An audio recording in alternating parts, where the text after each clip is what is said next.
Hello, everyone. I'm Jim Garrison, and I want to welcome you to day 175 of Humanity Rising.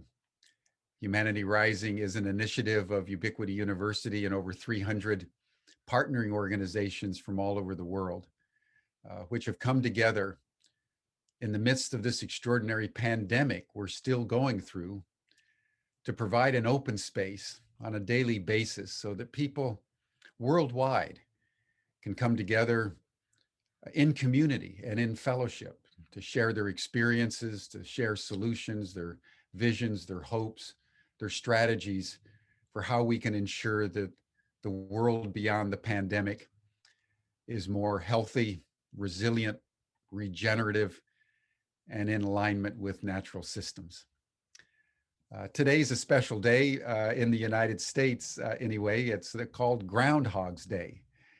And each year, a little groundhog that they've been tracking pokes his head out of the ground, and depending on which way he faces and what his initial behaviors are, they predict the length of winter.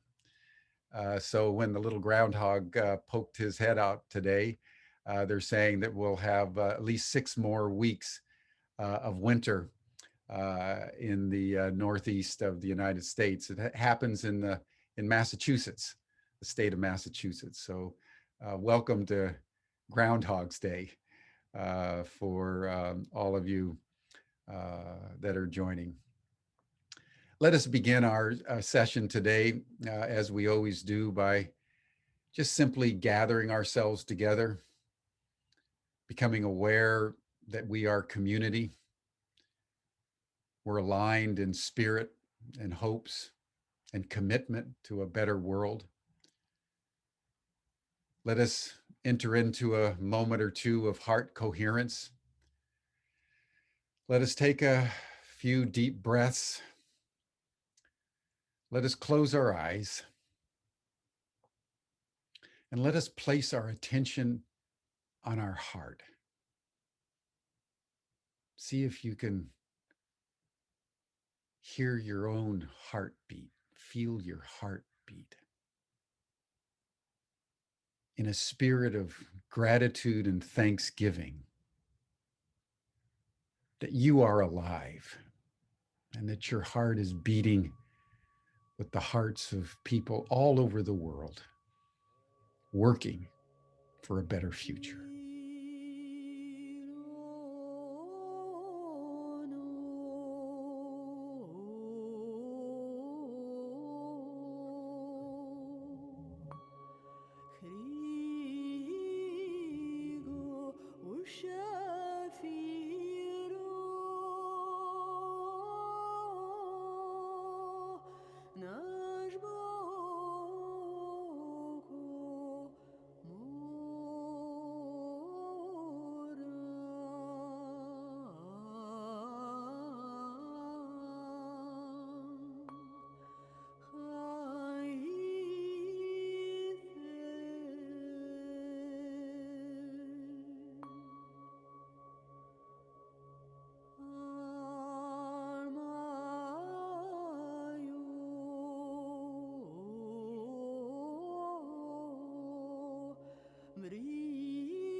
Thank you, everyone.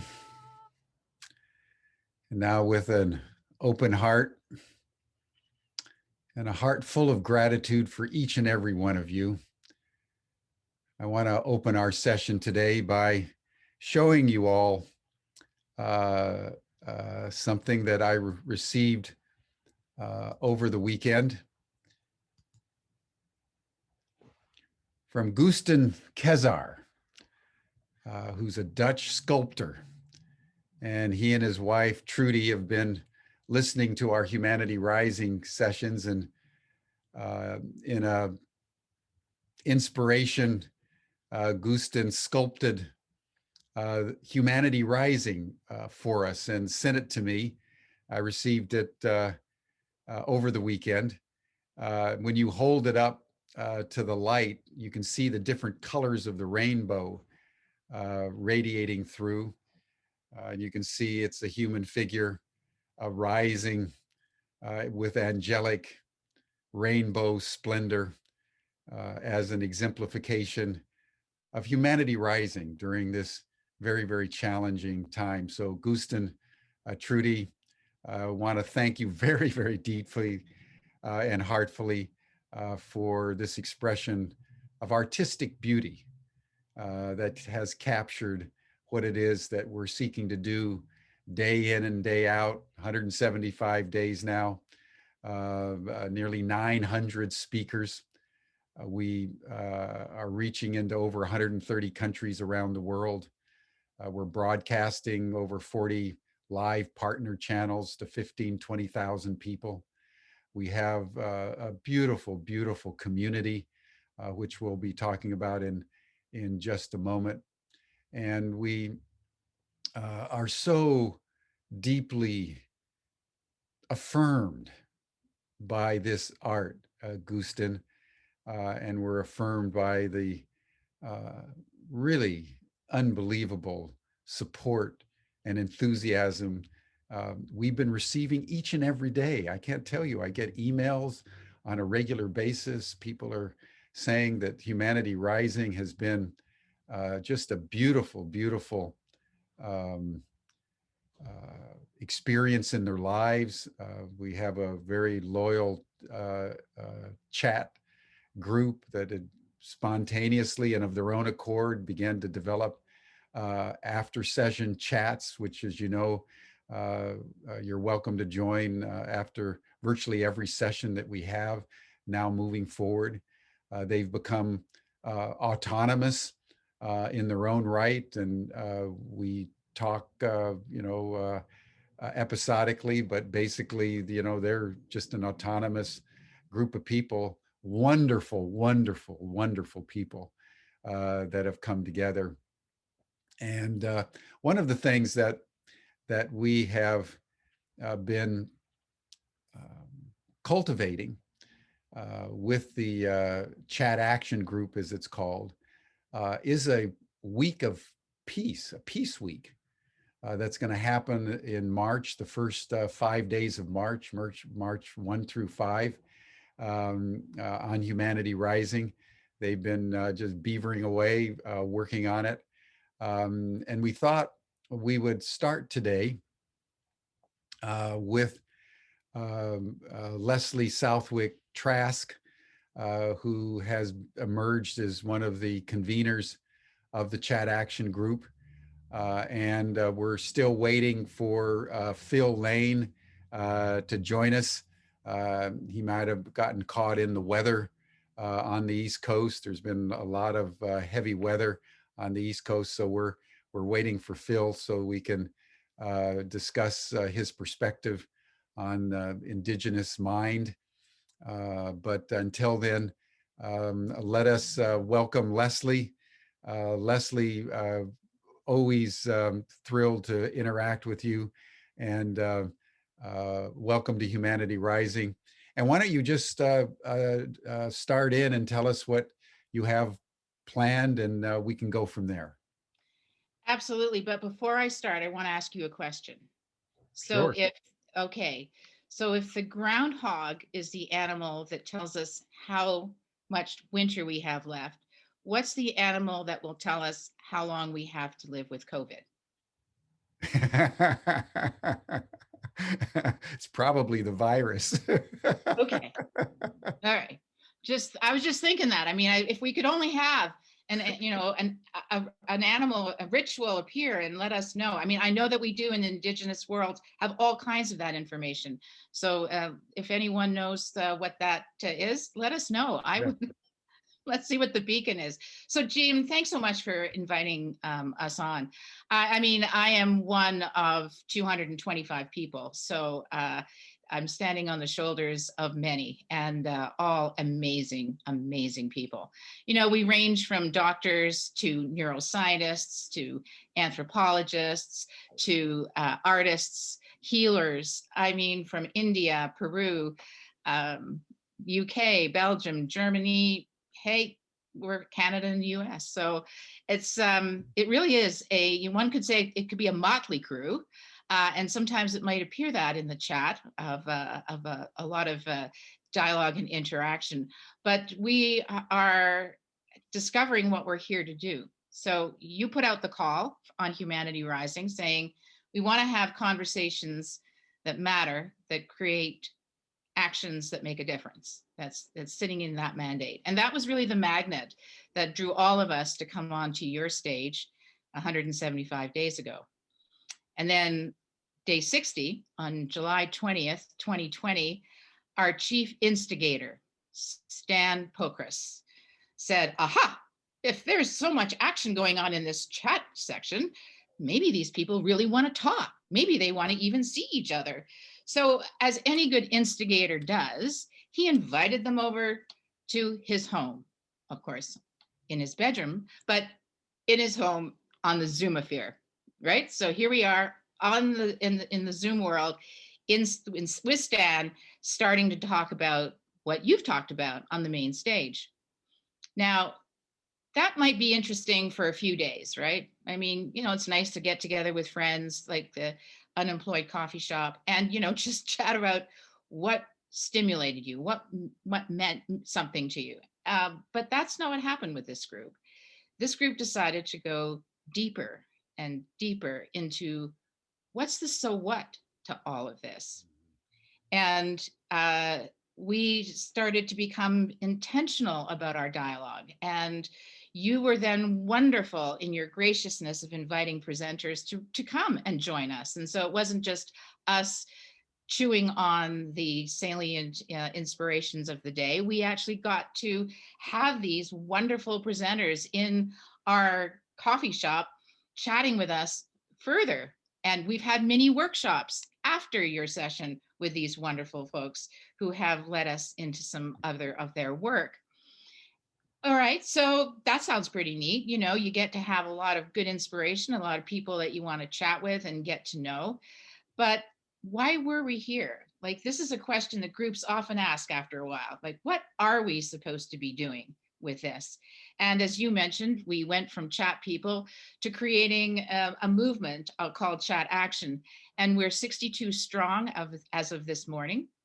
And Chat Action decided that we need to understand really what is going on out there. I mean, Jim, when you think about what you serve up on this beautiful table, solutions upon solutions upon solutions. Okay, so you present the problem for which these solutions are for, but you know, we know what we have to do with the climate crisis. We know how we have to take and really understand systemic racism. We know that we have economic disparity, and there are ways in which we can work towards equalizing the playing field.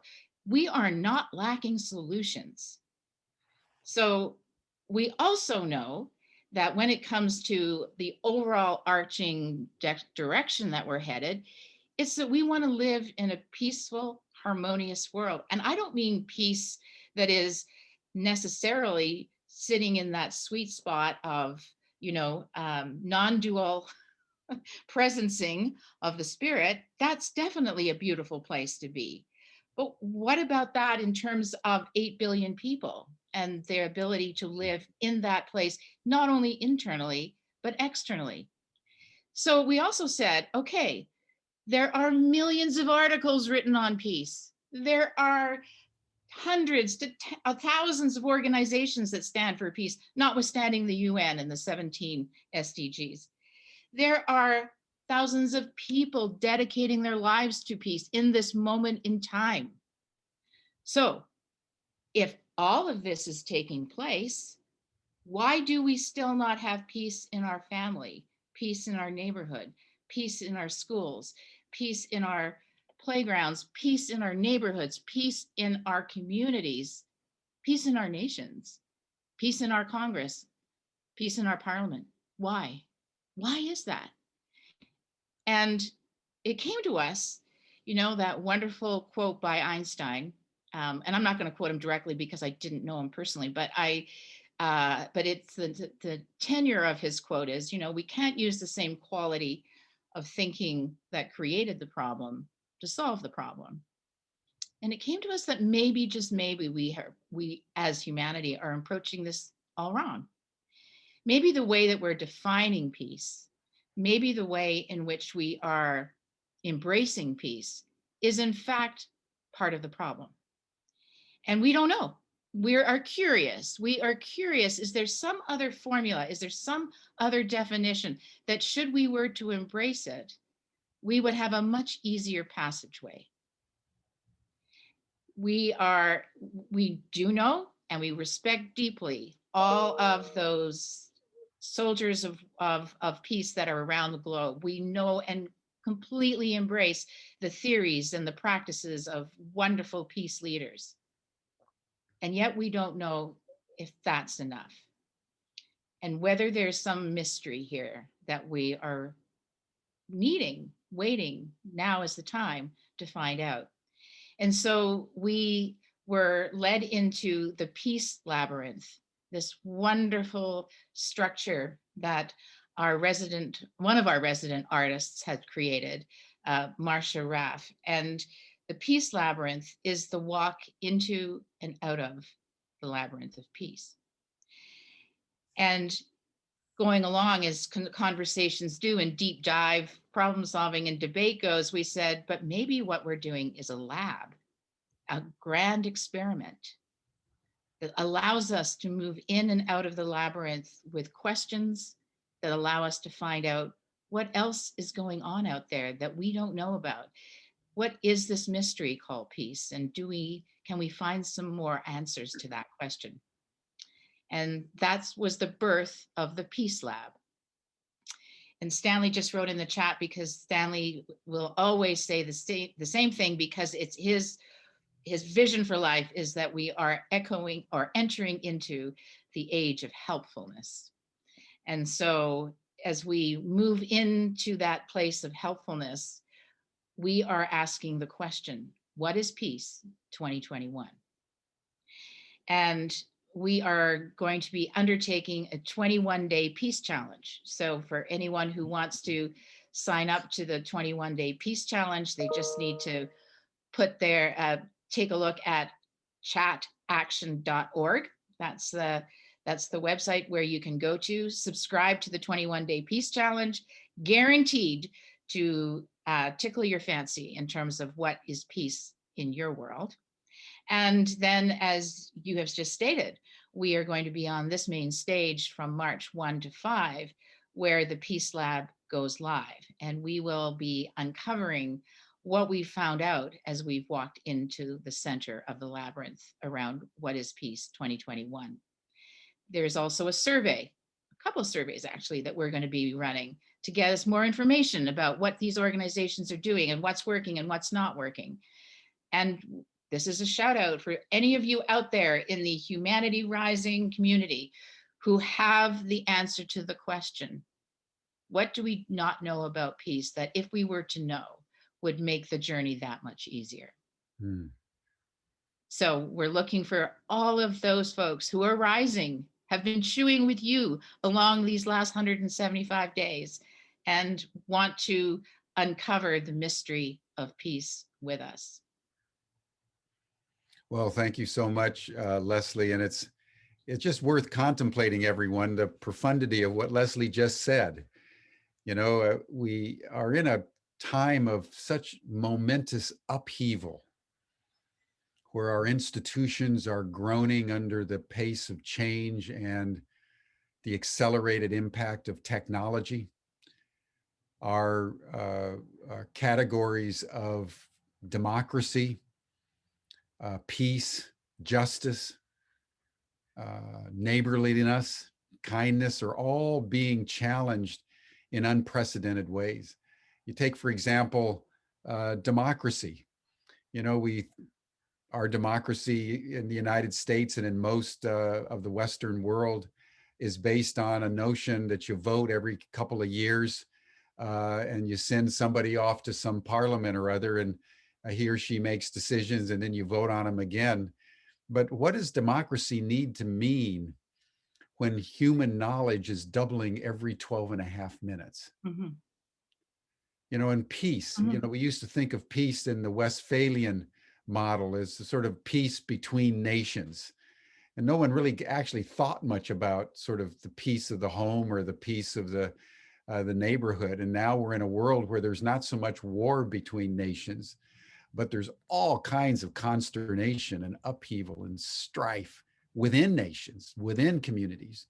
And particularly during the pandemic, all these you know, abuses, alcoholism, drugs, domestic violence have been going up proportional to the longevity of the pandemic. So what you're probing, Lesley, with the Chat Action Group could not be more timely. All of us need to rethink what we mean by peace. You know, I think that's why one of the questions was, well, why are you saying peace 2021? I mean, isn't that something we should say, what's peace going to be in 2040 or 2050? And our answer is no, the only thing we have is now. That the, you know, the quanta field is in the now. And so what we totally believe is that that quanta field holds the formula that we all have a holographic code within us to resonate with. And so our belief is that this chaos, that this epoch change that you are speaking to is opening the gateway to us understanding what that is. I mean, they didn't call it the industrial walk in the park. They called it the Industrial Revolution.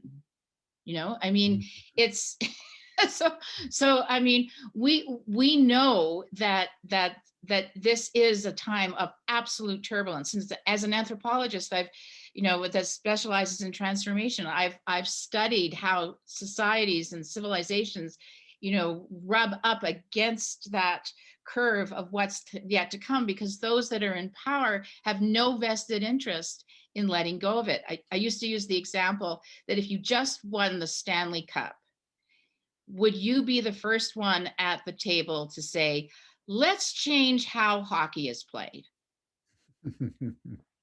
I mean, why? Why would I do that if I just, you know, won the Stanley Cup?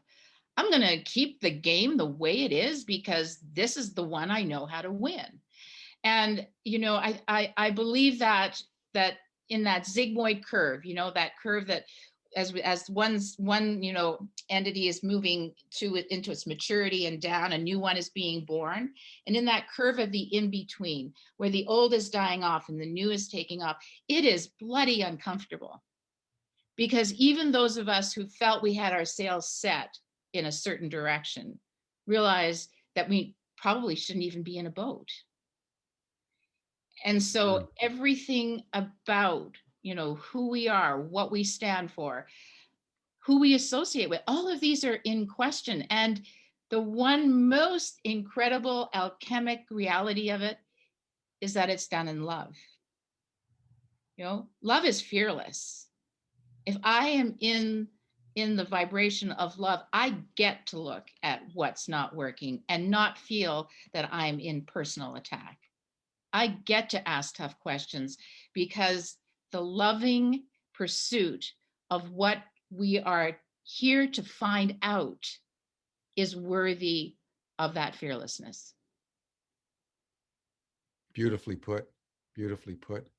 You know, and in the spirit of fearlessness and love, I think it's worth noting that, you know, this may be Groundhog's Day on February 2nd, and someone had put in the chat, it's also International Ukulele Day. Oh, But much more fundamentally, February, starting yesterday, is Black History Month. yes. And I think, and I hope, Lesley, when we think about the plans for, you know, that first week of March, we really delve into the relationship between race and peace.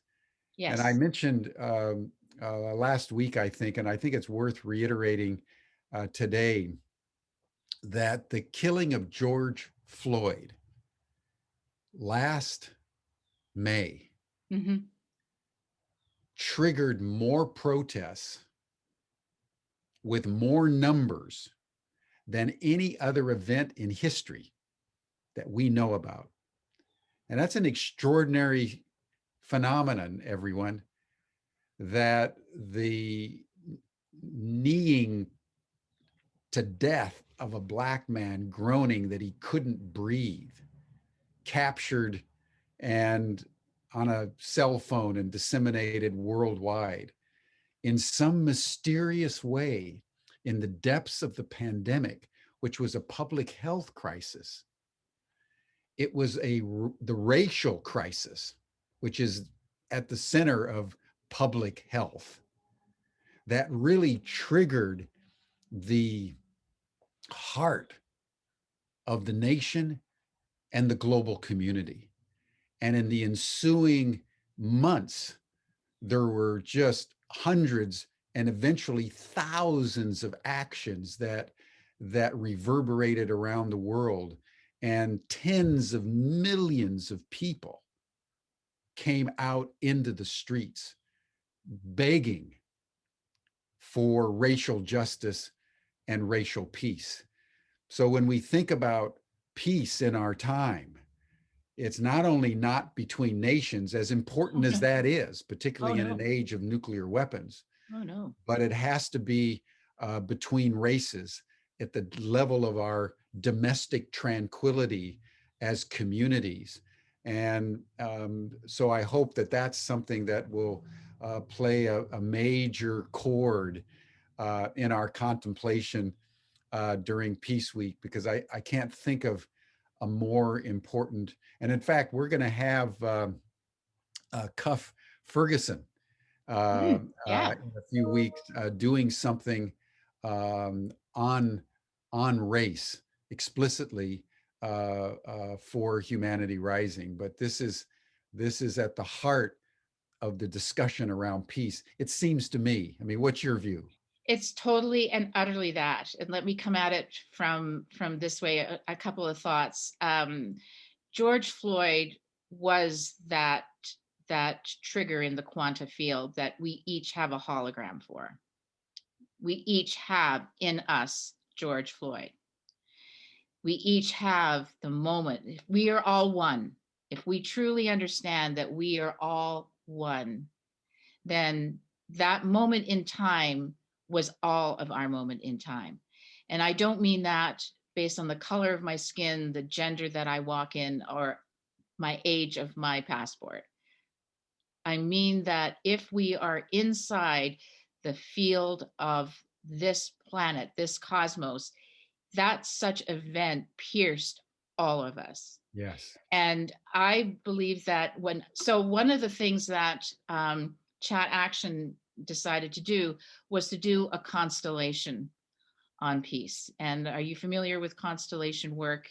It was created originally for families to get in touch with their ancestors, to understand if the interaction trauma or dynamics occurring within their family are actually not just of this time, that they may in fact be carrying ancestral memory, ancestral triggers, that by understanding their ancestral field, they would have a better appreciation for why is this dynamic showing, or these dynamics showing up in their family.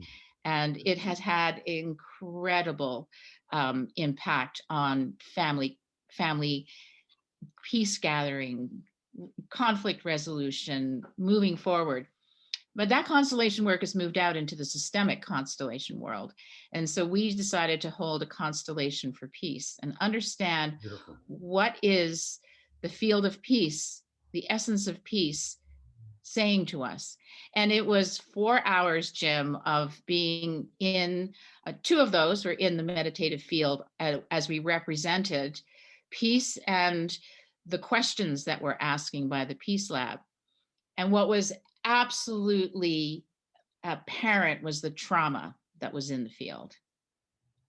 The trauma that is sitting inside the field, that is still holding on, that needs to have attention paid to it, that needs to have recognition. And what we also realized is that there was also the polarity of male and female, the male and female energies that are in play, that are not yet in their intention, and that not necessarily in alignment.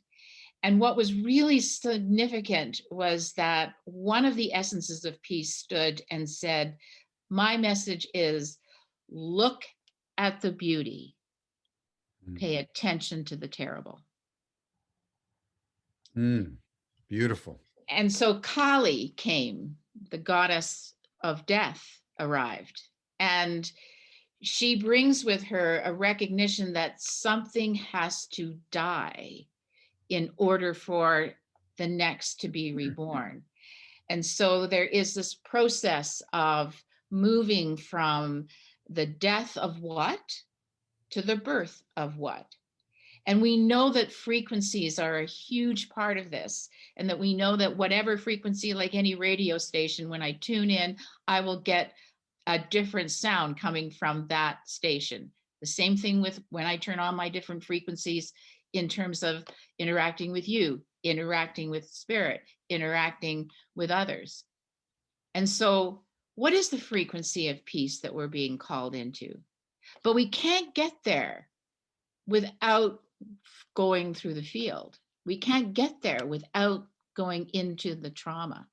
We can't do that unless we deeply understand how we are embodying the trauma in so many ways that we're not even conscious of, and how we are, without even realizing it, perpetrating the trauma in others, because we are unconscious to how we're showing up.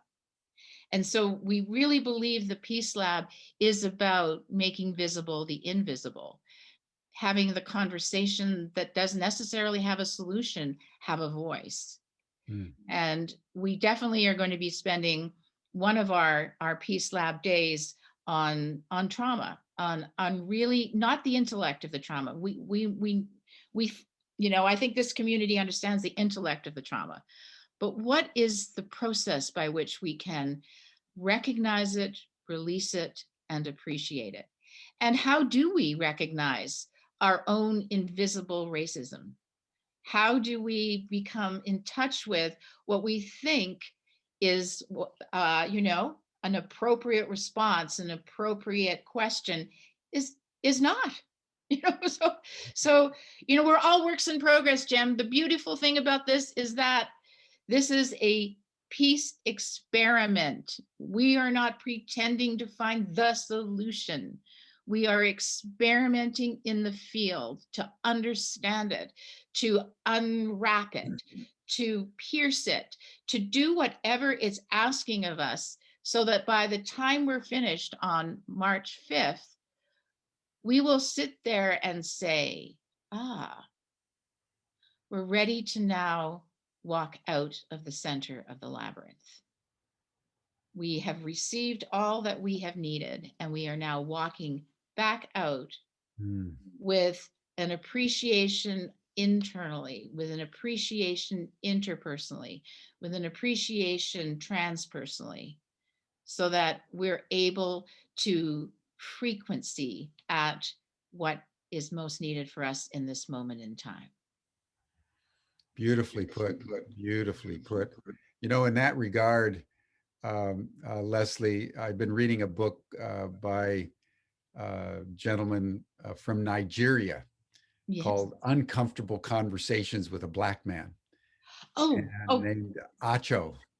And he is making the point that it's not enough just to be colorblind. It's not enough to say, I'm not a racist. It's the severity of the crisis, as you're saying, is that you've got to move beyond the notion that peace is the absence of violence, to understand that peace is a proactive commitment of your values to make a better world. So he's interesting story. He's from Nigeria. His parents were both successful professional people. He didn't know really what racism was because he was from Nigeria, where everyone was black. Great. He ends up in Texas. His father got a good job in Texas, so he was upper middle class. But all of a sudden, he realized, as a young man, having just moved to the United States, that he was viewed as black. So he began to experience all the negativity associated with racism in America, even though he wasn't an American.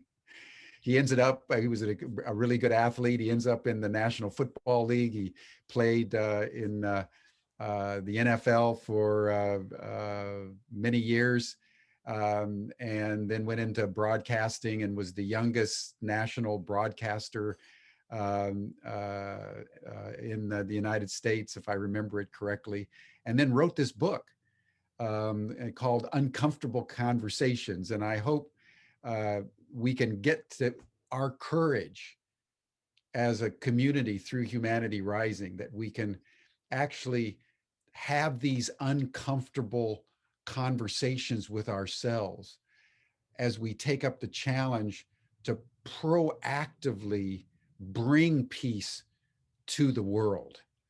So I want to just sort of emphasize that aspect of what you were just saying, that you contemplate the beautiful, peace on earth, but you note the terrible, because it's our capacity to proactively transform the terrible into the beautiful, in whatever form that takes, that is actually the mission of peace in a highly interactive, globalizing world. It so much is. And I just want to comment that, you and I here are Caucasian, privileged, and we're talking about something that we haven't lived in the same way that billions of people are living. And that's why we want to open the conversation, to be guided, to be led, to understand. And what I mean by this is that the invisible nature of our privilege is, to us, is quite stark. I'm gifted with children, and my youngest is Terralyn, and she was the one who about 6 years ago started telling me about my white privilege. And I said to her, well, I understand that. I mean, I get that intellectually. I understand that. And she said, no, Mom, you even the way you can see it is coming from your white privilege. And so the notion that the invisible layers of good intention, desire to understand, deep listening isn't enough. We are being asked to shed elements and essences and perspectives and paradigms and biases that we aren't even aware we have. And that's terribly uncomfortable. I mean, it's like, geez, I'm getting really naked here, and I didn't plan on being naked today. So what the heck is going on? And yet, even when we're naked, there's still layers that have to be taken. And so this is why it's, when I think about, we always in Chat Action come back, if you come from the frequency of love, if you hold the essence of love in your heart, then the tough conversation isn't about you. It's not about you. The tough conversation is, what about us? And so it shifts from it being all about me and being all about what I need to do differently, and about, obviously that's important and I need to hold that and have that. But it also really must, what about us? What about the we? What about the we that is happening, that has invisible layers of bias and prejudice and power differentials that are sitting even inside the language of when we say race, when we say we, so I mean, I don't mean to get overly philosophical on this because it can go down a kind of interesting Groundhog Day hole, but it definitely is about us having the uncomfortable conversations. And I'm just thinking about this wonderful man who just shows up in America and had no idea what he was walking into. Mhm. I mean, what was his first reaction? Do you remember? Well, his first reaction was disbelief because he Ah, would say, "Listen, I'm not American. I'm from Nigeria." And what he realized is those Texans couldn't make the couldn't tell the difference. To them, he was black, and that was enough for them. And then he realized that he was where he was, and because of the maturity of his being and the extraordinary maturity of his parents, he was able to absorb it without losing self-esteem. And I think that's what demarcated this particular individual, Emmanuel Acho, in a way that led him into the NFL and in a big, sports broadcaster, et cetera, now writing this best-selling book, Uncomfortable Conversations with a Black Man, which I would recommend to all of you as a real challenge um, in our time to go deeper, so that we can go more further in you go, the further out you can go.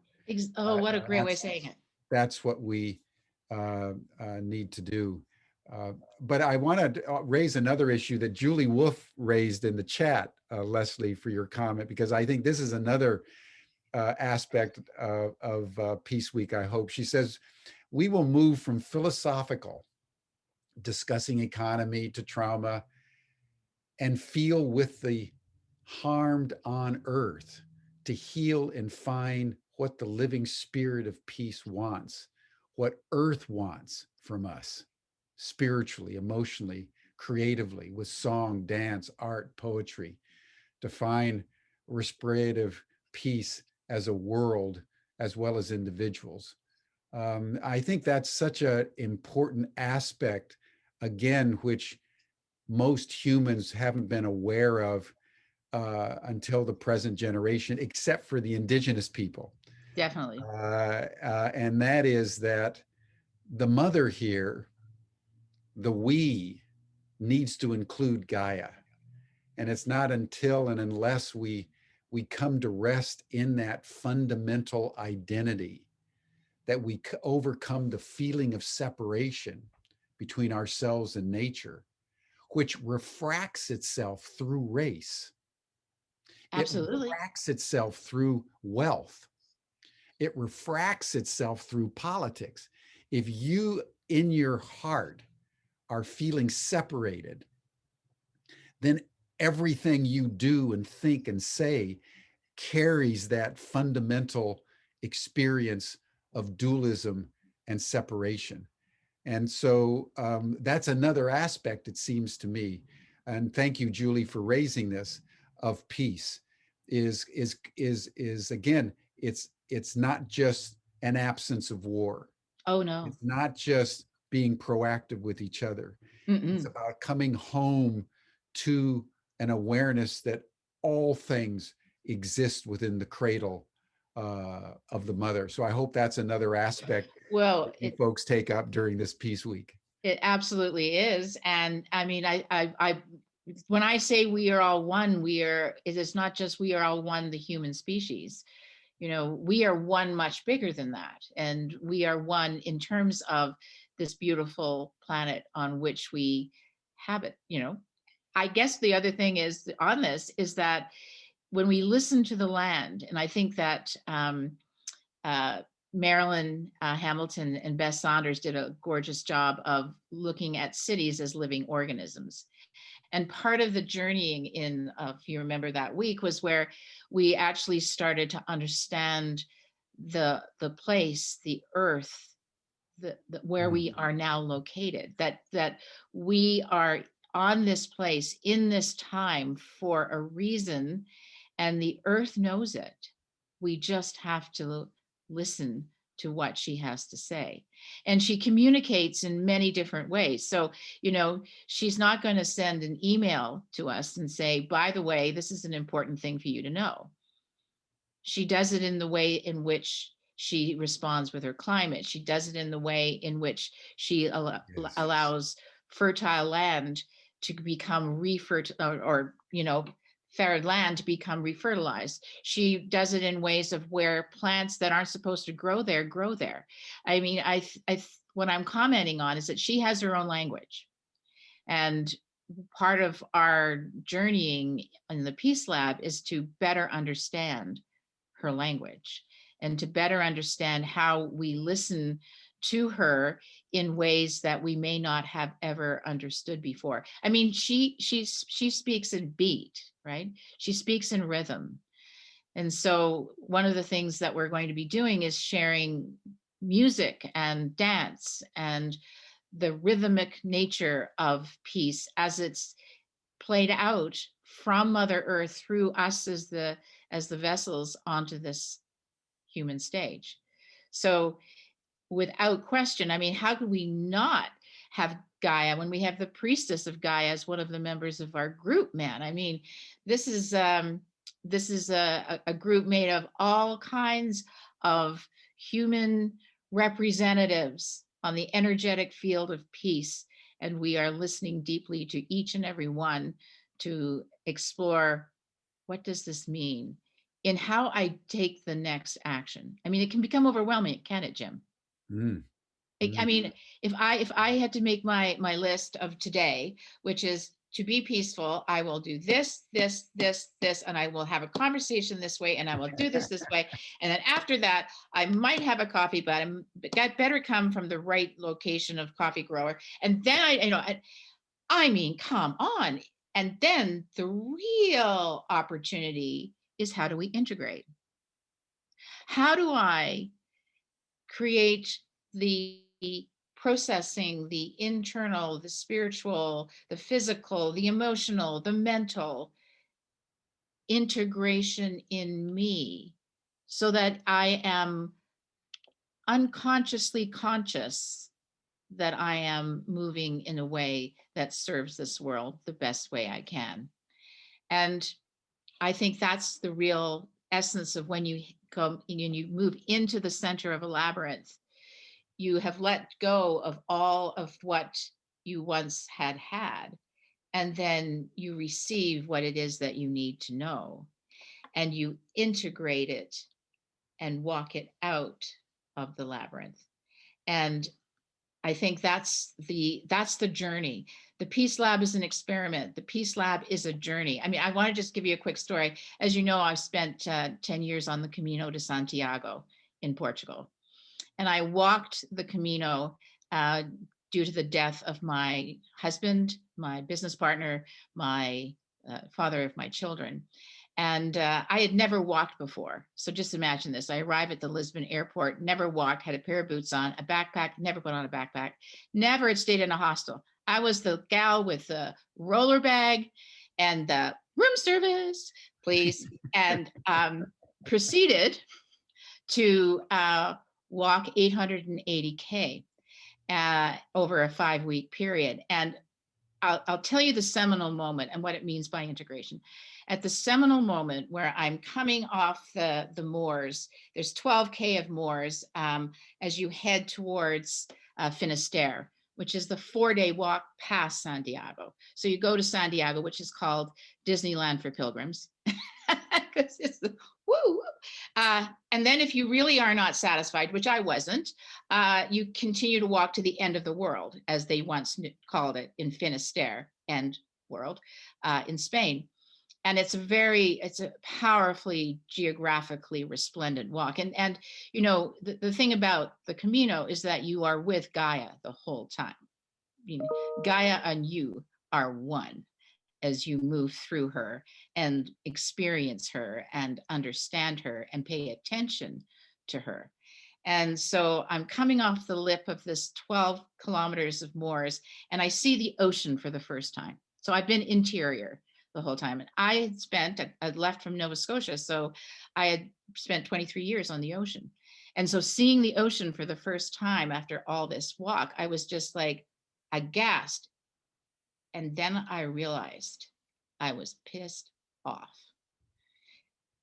That ocean represented the life I had shared with my husband of 22 years, the life that I had made with him, the plans that I had had for him, the entity of our family that had existed before his death. And I was mad at him.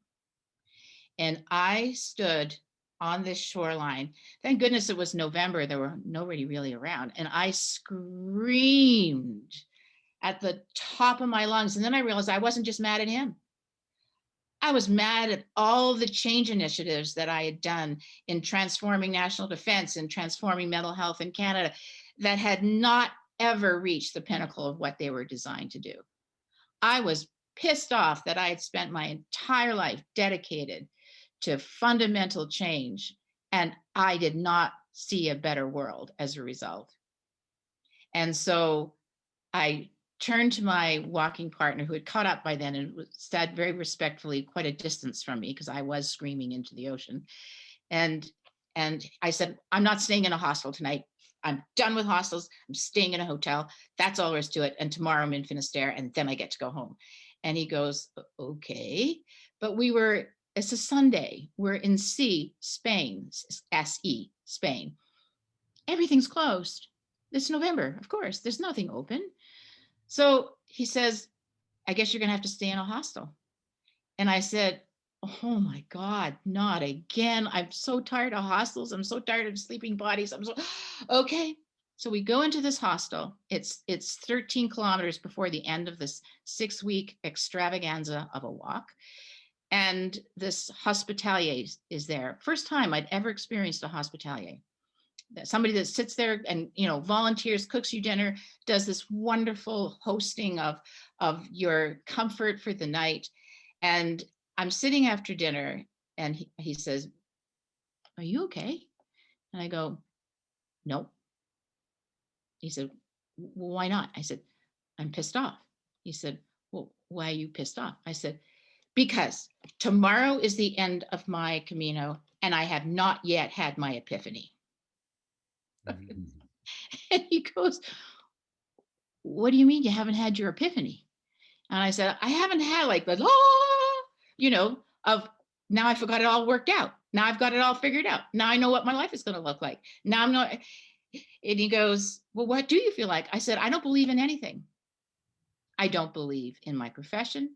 I don't believe in my worldview. I don't believe in anything other than two things.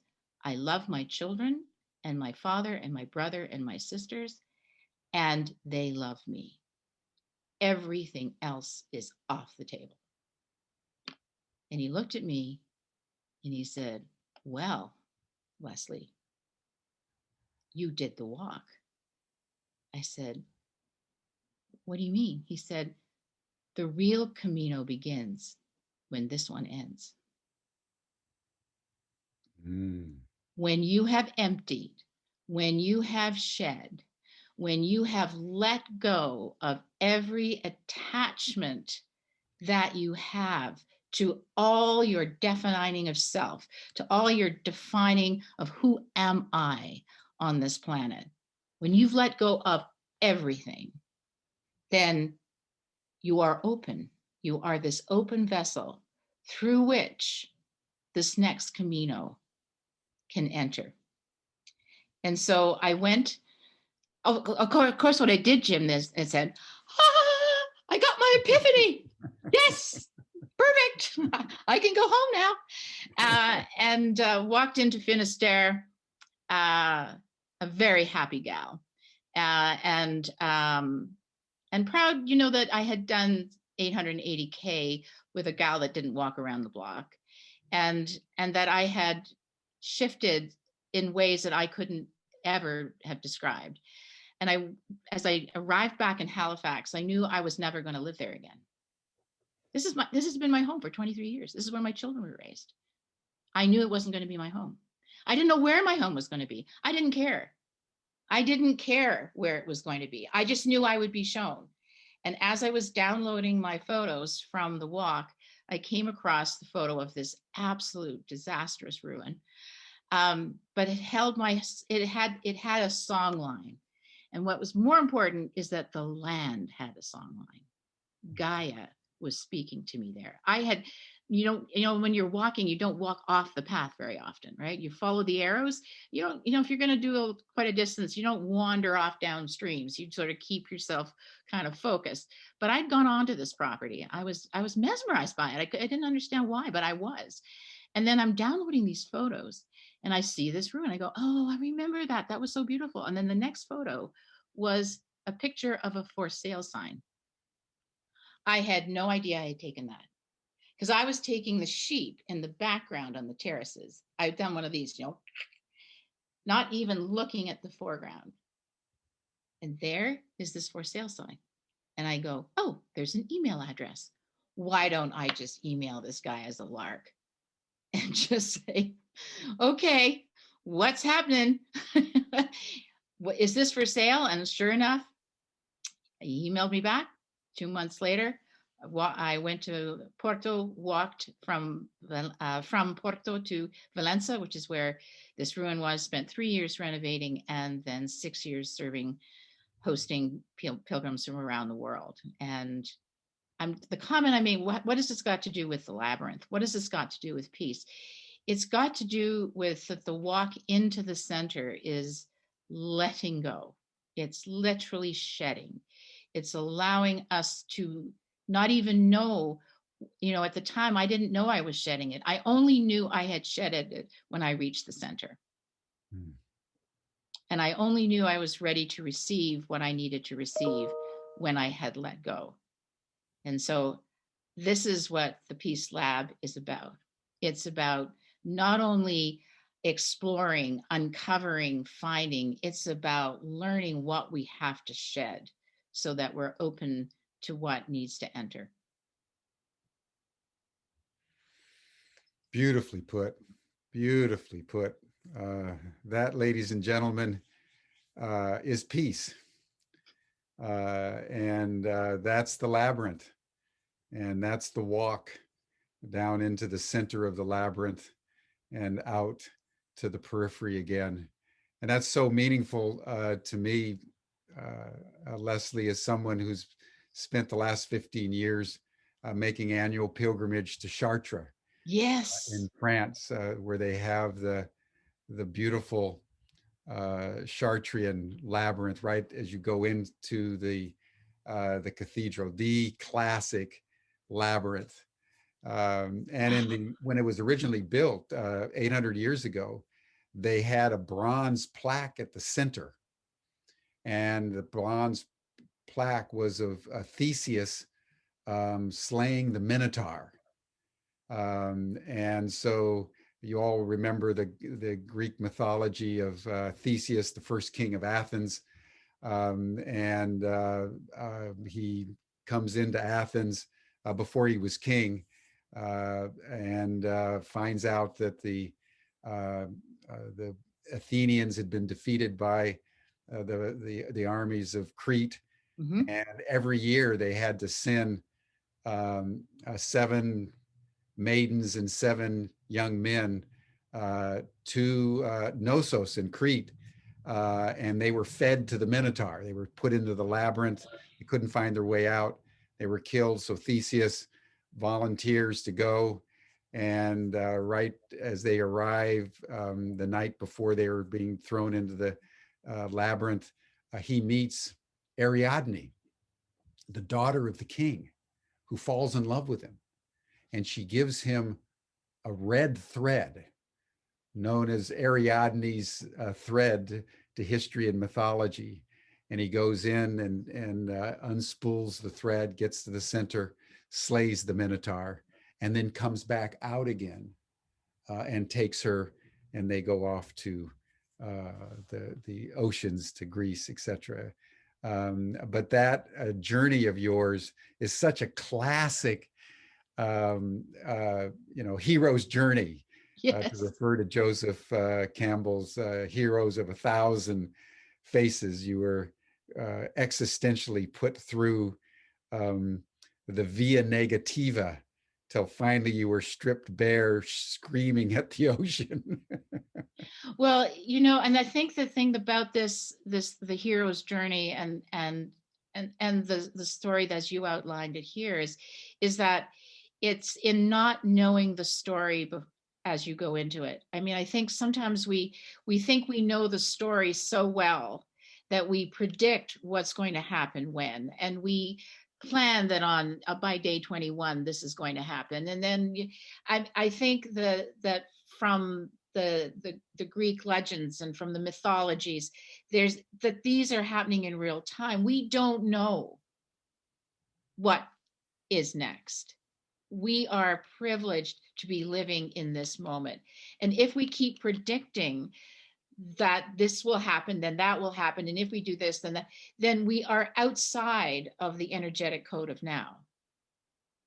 And I think that if I had researched, my normal self would have been to research and find out what I was doing. But what happened to me is that I was leading a coalition to fundamentally change the mental health system in Canada that had started, get this, it was started called Shine in the Light.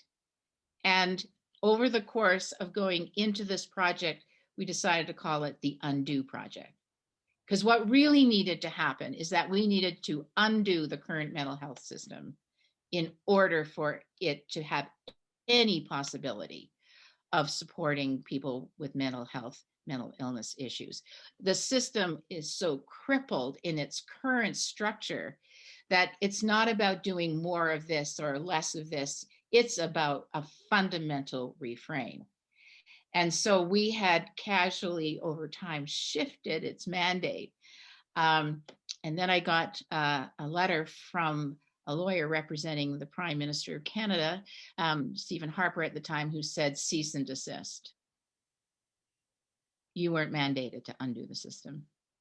You were mandated to get people together in support groups to talk with each other and share peer-to-peer on what they do when they're experiencing a psychotic episode, to download programs that currently exist around schizophrenia and other diagnoses, and that the system is fine, thank you very much. We just need to have people using it. Okay, well, that's interesting. I had my next 7 years planned to undo the mental health system in Canada and had a coalition of incredible folks. So guess what? My calendar opened up, and that's how I arrived 2 weeks later in the Lisbon airport, completely unaware of what I was going to do. And so I guess what I'm saying is that opportunities get presented to us all the time, and it's what we do with them. I'm not patting myself on the back for that. I was shocked. I was undone about this whole thing, but I got the privilege of going through the labyrinth and letting go of it.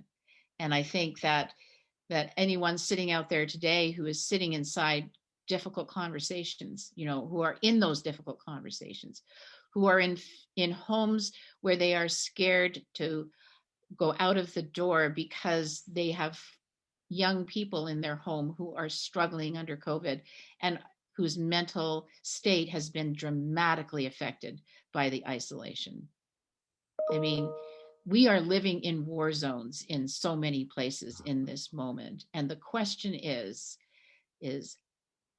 how do we open the space to connect with one another and uncover a faster route? And I don't mean fast, I mean the speed of light.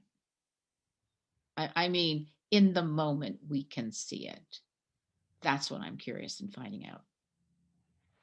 Well, that's a beautiful point, Lesley, and probably a good point upon which to close our discussion. And I just wanted to refer to something that Connie Baxter Marlowe said in the chat, that Ariadne's thread is our connection with the divine. When we align with our divinity and trust the loving universe, our life unfolds with ease, grace, abundance, which is our birthright. And I think that the fundamental point that you're making, which is so beautiful, you're doing everything you can to reform the mental health system. You get a cease and desist order from the prime minister. Okay, you end up on the Camino, raging against the universe till you come to the end of the road, and all there is left to do is scream at the ocean. And then you find yourself letting go of everything except for those who you love and love you. That's important to note. You gave everything else up except for love.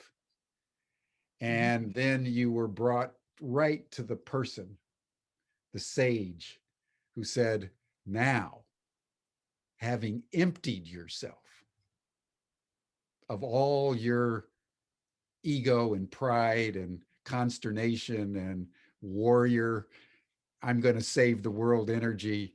Now your journey really begins. And your life ever since has been as a result of your intuitive capacity to do what needs to be done, the consternation, to do the hard work, the uncomfortable conversations, until you were completely emptied, and then had the opportunity to be born anew. So that's a beautiful, beautiful story, everyone. We weren't able to get Phil Lane because of the snows on the east coast of North America, but we're graced today with Lesley Southwick Trask, and really a contemplation, Lesley, on peace and how multidimensional it is. So I just invite you, if there's any final word that you want to just make as we close our session on what you folks have planned on the 1st to the 5th of March. Absolutely. If you don't mind, I'm going to do my shout outs in this moment. I want those of you out there in the humanity universe, Humanity Rising universe, but the wider universe. We want all and every and anyone as part of our peace experiment. You can come in through chataction.org. You can subscribe to our 21-day peace challenge. It's going to be fun. You won't know each day what you're going to be asked to do to uncover and unravel and embrace peace. So the 21-day peace challenge, sign up, subscribe for that, and come on in. Please go also to the chataction.org to take part in our surveys, because we do want to find out. No, we don't want to hit the stage on March 1st, Jim, and say, well, if we'd only known that, we would have done a different program. We want to find out what is the state of the world right now, and we want you to tell us about that through our surveys. We also, Jim, want to do a shout out for all of you, for young people. I mean, look, I mean, Jesus, I might have the heart of a 17-year-old, but my body is not. So, we need youth. We need young people. And I say that need, I'm doing the shout out to invite you in. We want to hear your songs. We want to hear your music. We want to hear your beat. We want to see your visual depictions, your art. We want to gather all as we unfold the mystery of peace, the experiment of peace. So please, if you think you've got the answer to what is the mystery of peace, let us know, and we'll see you on March 1st to 5th on this stage. If you think you've figured out that mystery, we definitely want to find that out. So a call for speakers, a call for songwriters, a call for dancers, a call for all forms of human expression in unraveling the mystery of peace. Chataction.org. That's where you go. Thank you, Lesley. And thank you, everyone. Peace is the pathway. And Ariadne's thread of love is what enables us to trust that in the end, as Martin Luther King said, the arc of the universe bends toward justice. It bends toward love, bends toward peace. So tomorrow, we will continue this dialogue with a panel that's going to be discussing the urgency and constitutive parts of living in a spirit of conscious evolution. That's what Lesley's been talking about today. And that's what we're trying to do with Humanity Rising writ large, if you think about it. The only way for us to get out of Einstein's box, that the consciousness that produced the problem can't solve the problem, that's why the world is falling farther and farther into problems, is because we haven't changed our consciousness. How do we begin to live our evolution consciously? If we could do that one thing, we would have world peace. So tomorrow we're going to contemplate what it takes to live our evolution consciously. So thank you, everyone. We'll see you again tomorrow. Same time, same station, and then everyone's welcome to the after session chat, of course. You'll see the link in the chat box. But Lesley, you have been sublime, my God. This has been beautiful. This has been beautiful, and we'll have Phil Lane another time. Thank you, everyone. See you again tomorrow, 5:00 p.m. Central European Time on Zoom. Bye-bye.